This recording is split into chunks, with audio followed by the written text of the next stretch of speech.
YSR Congress party అధినేత జగన్మోహన్ రెడ్డి దేశ రాజధాని ఢిల్లీలో ధర్నా నిర్వహించారు. ఆంధ్రప్రదేశ్ రాష్ట్రంలో కొత్త ప్రభుత్వం ఏర్పడిన తరువాత నెలకొన్న అరాచక పరిస్థితుల గురించి, విధ్వంసక హింసాత్మక పాలన గురించి జాతీయ వ్యాప్తంగా దేశం దృష్టికి తీసుకువెళ్లేందుకు ఆయన చేసిన ప్రయత్నం ఇది. అలాగని కేవలం జగన్ ఒక్కడే ఆ ధర్నాలో లేరు. ఆయన పార్టీ ఎమ్మెల్యేలు, ఎంపీలు, నాయకులతో మాత్రం సరిపెట్టుకోలేదు కూడా. యూపీ మాజీ ముఖ్యమంత్రి, సమాజ్వాదీ పార్టీ అధ్యక్షుడు అఖిలేష్ యాదవ్, శివసేన నేత సంజయ్ రౌత్, ఇంకా అనేక పార్టీల నేతలు వచ్చారు, సంఘీభావం తెలిపారు. అయినా కూడా జగన్ దీక్షకు జాతీయ మీడియాలో దక్కిన ప్రాధాన్యత సంగతి పక్కన పెడదాం. అసలు జాతీయ మీడియా ఆయన దీక్షను పట్టించుకోనే లేదా అనిపిస్తుంది. ఏ ప్రముఖ ఛానళ్లలో, వారి వెబ్సైట్లలో జగన్ దీక్ష గురించిన కథనాలు లేకపోవడం విశేషం. నిజానికి జగన్ ఢిల్లీలో తలపెట్టిన ధర్నా విజయవంతమైంది.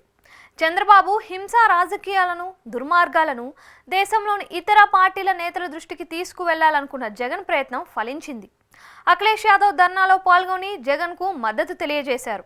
ఏపీలో అరాచకత్వాన్ని తెలియజేసే వీడియోలను కూడా చూశారు. అలాగే శివసేన నేత సంజయ్ రౌత్ వచ్చి జగన్కు మద్దతు తెలిపారు.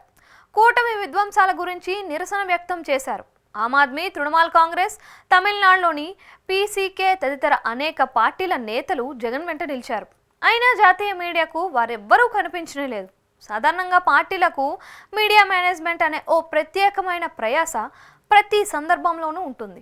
మరి జగన్, వైసీపీ వారి మీడియా మేనేజ్మెంట్ ఇంత పూర్గా ఉందా అని చూసిన వారు అనుకుంటున్నారు.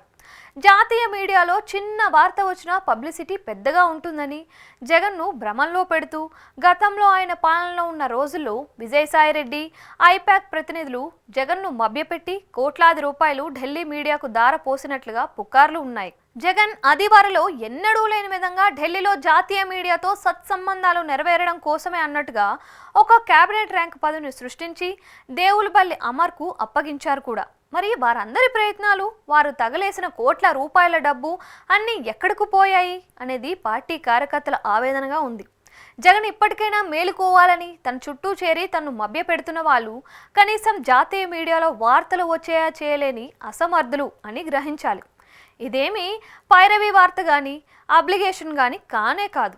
ఢిల్లీలో ఒక రాష్ట్ర మాజీ ముఖ్యమంత్రి వందల మంది ప్రజాప్రతినిధులు, నాయకులతో పెద్ద ఎత్తున దీక్ష చేస్తే, ఒక రాష్ట్రంలో హత్య రాజకీయాల తీరును నిరసిస్తే జాతీయ మీడియా తమంతటి తాము స్పందించి కవరేజీ సంగతి చూడాలి.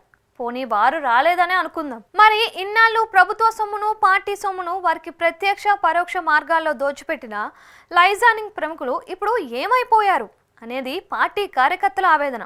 సరైన ప్రచారాన్ని ప్లాన్ చేసుకోలేనప్పుడు జగన్ ఎంత కష్టపడినా దాని ఫలితం ఉండదు అని తెలుసుకోవాలి.